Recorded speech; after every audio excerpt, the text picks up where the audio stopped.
মসজিদুল হারামে বিশ্বের সর্বোচ্চ মানের স্থাপত্য ও নির্মাণ সামগ্রী ব্যবহার করা হয়েছে। মসজিদের ভেতরে ব্যবহৃত মার্বেল, গ্রানাইট এবং কার্পেট অত্যন্ত ব্যয়বহুল। মসজিদের কিছু অংশে বিশুদ্ধ স্বর্ণের প্রলেপ ব্যবহার করা হয়েছে। বিশেষ করে স্বর্ণ দিয়ে তৈরি পবিত্র কাবার গিলাফ প্রতি বছর নতুন করে তৈরি করা হয়, যার মূল্য প্রায় $6 মিলিয়ন বা প্রায় 65 কোটি টাকা। মক্কার মরুভূমির পরিবেশের মাঝে গড়ে ওঠার কারণে মসজিদুল হারামে অত্যন্ত জটিল ও ব্যয়বহুল শীতাতপ নিয়ন্ত্রণ ব্যবস্থা স্থাপন করা হয়েছে। তবে তার চেয়েও আশ্চর্যের বিষয় হল মসজিদুল হারামের মেঝে।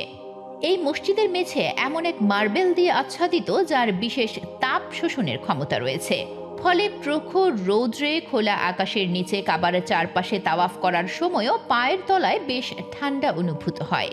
মসজিদের মেঝে ছাড়াও দেয়াল, স্তম্ভ এবং অন্যান্য অংশে ব্যবহৃত মার্বেলও অতি উচ্চ মানের।